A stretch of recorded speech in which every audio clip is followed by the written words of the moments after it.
Allah. Perbuatan musyrik kepada Allah itu tidak sesimpel kita menjadikan berhala sebagai sesembahan, sebagai tandingan bagi Allah, sekutu bagi Allah. Tidak sesimpel itu. Kalau itu yang dilakukan manusia, kan, lebih-lebih orang Islam sudah tahu bahwa menyembah sesuatu selain Allah itu adalah perbuatan musyrik. Asyirkul akbar, musyrik yang besar, itu sudah tahu. Tetapi ayat Al-Quran tidak hanya berbicara kemusyrikan terkait itu saja, tidak. Apalagi ya, asyirk al-isyraku billah ini ya, menyekutukan Allah, menjadikan sesuatu sebagai tandingan Allah. Ini ada sangkut pautnya dengan syahadat, kalimat syahadat yang senantiasa kita ucapkan dalam sholat kita. Kan dalam sholat itu kita bersyahadat asyhadu alla ilaha illallah. Jangan-jangan syahadat yang kita ucapkan setiap kali kita sholat hanya untuk membasahi lisan kita, hanya hiasan di bibir saja, tanpa pernah bisa kita memahami dari syahadat yang kita ucapkan. Paham saja tidak, apalagi diamalkan. Jadi saya sudah matur Ustadz ya, ini agak panjang, nggak apa-apa ya. Ya mudah-mudahan bisa, waktunya mencukupi, bisa menjawab. Dalam syahadat itu ada dua syahadat ya, dua syahadatain. Yang pertama syahadat persaksian bahwa tiada Tuhan selain Allah. Yang kedua bahwa persaksian bahwa Muhammad adalah utusan Allah. Kaitannya dengan asyirku billah, al-isyraku billah, itu adalah syahadat pertama. Dalam syahadat itu asyhadu alla ilaha illallah, itu syahadat pertama. Yang namanya la ilaha illallah dalam kalimat syahadat yang pertama itu ada nafyun dan isbatun. Apa itu nafyun? An-nafyu adalah menafikan, meniadakan, menepikan. Apa yang dinafikan, apa yang ditepikan, apa yang ditiadakan. Ya, la ilaha itu nafyun. Kita tepikan. Apa yang ditepikan? Ilaha, semua yang dipertuhankan kita tepikan. Setelah semua hal yang dipertuhankan, apapun itu dan siapapun itu, nah, kita bicarakan bukan hanya apapun, namun juga siapapun juga. Setelah kita tepikan, maka datang isbat atau penetapan. La ilaha, semua yang dipertuhankan kita tepikan, kita buang jauh-jauh. Kemudian datang isbat illallah, itu isbat, penetapan bahwa Tuhan itu ya satu, hanya Allah yang berhak kita sembah, yang lain-lain tidak. Kemudian apa yang dinafikan, apa yang kita lihat di dalam Al-Quran. An-nafyu di situ setidaknya di dalam Al-Quran yang ditepikan, ditiadakan itu satu, meliputi al-alihatu. Apa itu alihah? Al-alihah itu jamak dari ilahun. Jadi Tuhan. Apa itu ilah? Ya, ini terus menyambung. Ilah itu adalah apa namanya? Kullu matukhidha ma'budan li ghairillahi fahuwa ilahun inda muttakhidhihi wa abidihi. Itu definisi ilah. Ilahun tanpa alif lam lo ya, bukan al-ilahu. Kalau dengan alif lam, al-ilahu itu sudah ma'ruf bahwa al-ilahu itu Allah. Namun ini ilahun tanpa alif lam dalam kalimat syahadat, la ilaha. Ilahnya tanpa alif lam. Maka di sini kullu mattukhidha ma'budan li ghairillahi fahuwa ilahun inda muttakhidhihi wa abidihi. Jadi segala sesuatu yang dijadikan sesembahan ma'bud, maka dia dianggap sebagai Tuhan oleh orang yang menjadikannya Tuhan dan oleh penyembahnya. Maka ada yang membuat berhala, patung untuk disembah. Lah patung itu sebagai Tuhan bagi orang ini tadi, bagi yang membuat dan yang menyembah, tetapi dia bukan Tuhan yang layak untuk disembah. Dia hanya sesuatu yang dipertuhankan, yang diada-adakan untuk disembah bagi penyembahnya. Maka semua ini harus kita nafikan. Apapun itu wujudnya, baik berhala, baik patung-patung, baik matahari, bulan, bintang, itu kita nafikan semuanya. Kan Allah juga berfirman, wa ma umiru illa liya'budullaha ilahan wahidan. Wa ma umiru, dan bukankah mereka itu tidak diperintah melainkan hanya untuk menyembah ilahan wahidan. Meski ilah tanpa alif lam, namun di situ disusul kata wahid. Ilahan wahidan, Tuhan yang satu, yang esa, yaitu Allah. Maka semua alihah selain Allah ya, alihah itu jamak dari ilah. Segala sesuatu apapun bentuknya harus kita nafikan. Itu dalam kalimat syahadat kita. Hal pertama yang harus kita nafikan, kita tepikan adalah segala sesuatu yang dipertuhankan. Karena Tuhan al-ma'budul haq, yang hak untuk disembah, itu hanya Allah, illallah, hanya Allah. Yang layak disembah hanya Allah, yang lain tidak. Maka al-isyraku billah termasuk dosa yang sangat besar, tidak diampuni oleh Allah. Bahkan Allah mengatakan dalam Quran surah An-Nisa surah keempat ayat 48, innallaha la yaghfiru ayyushraka bihi wa yaghfiru ma duna dzalika liman yasha. Sesungguhnya Allah tidak akan mengampuni dosa syirik, dan Allah hanya akan mengampuni dosa-dosa selain syirik kepada siapa yang Allah kehendaki. Itu dosa syirik.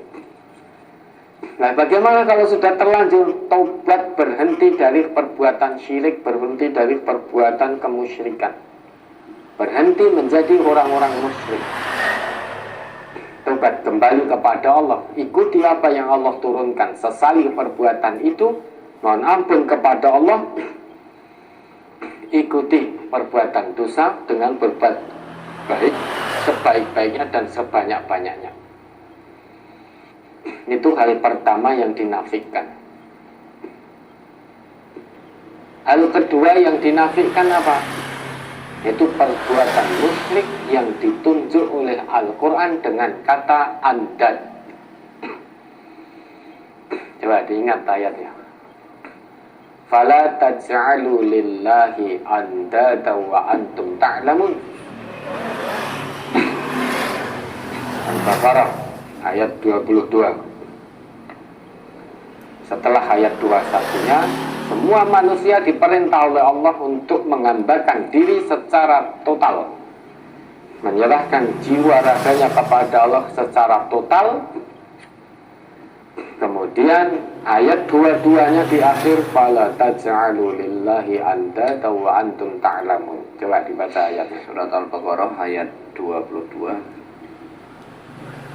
Allazi ja'ala lakumul arda firasyan was samaa'a binaa'a wa anzala minas samaa'i maa'an fa akhraja bihi minas samarati rizqan lakum fala taj'alu lillahi andadan wa antum ta'lamun.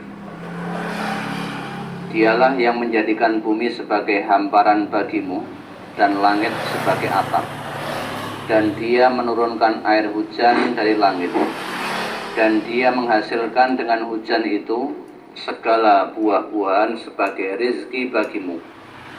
Karena itu janganlah kamu mengadakan sekutu-sekutu bagi Allah, padahal kamu mengetahui. Ya. Dalam ayat lain juga disebutkan, wa minan nasi may yattakhidhu min dunillahi andada yuhibbunahum ka hubbillah walladzina amanu asyaddu hubban lillah. Ya, kalau tidak salah Al-Baqarah 165 itu. Ini perbuatan musyrik yang Allah tunjukkan dengan kata andad.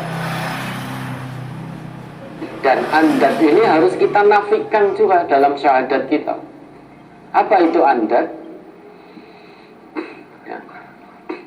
Al-andadu jamak dari an-niddu. Itu apa itu an-niddu? An-niddu huwa al-mathilu wan-nadhiru wasyabihu. Artinya tandingan. Kita dilarang oleh Allah, fala taj'alu lillahi andada wa antum ta'lamun. Jangan kamu menjadikan tandingan-tandingan bagi Allah dalam penyembahan dan dalam segala hal, padahal kamu mengetahui. Terkait ayat ini, fala taj'alu lillahi andada, Ibnu Abbas memberikan penafsirannya. Al-andadu huwa asyirku akhfa min dabibin namal ala sofati sauda fi dhulmatil lail. Itu penafsiran Ibnu Abbas terkait al-andad. Apa itu andad? Al-andad adalah asyirku, satu perbuatan syirik kepada Allah. Akhfa min dabibin namal ala sofati sauda'a fi dhulmatil lail. Namun andad ini satu perbuatan syirik kepada Allah, dia lebih samar daripada merayapnya seekor semut di atas batu hitam di tengah malam yang gelap gulita tanpa cahaya. Ini gambaran andad yang diberikan oleh Ibnu Abbas. Jadi perbuatan menyekutukan Allah terkait dengan an-niddu ini, al-andadu itu ternyata lebih samar. Samarnya itu melebihi samarnya seekor semut yang merayap di atas batu hitam di tengah malam gelap gulita tanpa cahaya. Ini gambaran. Coba kita berpikir.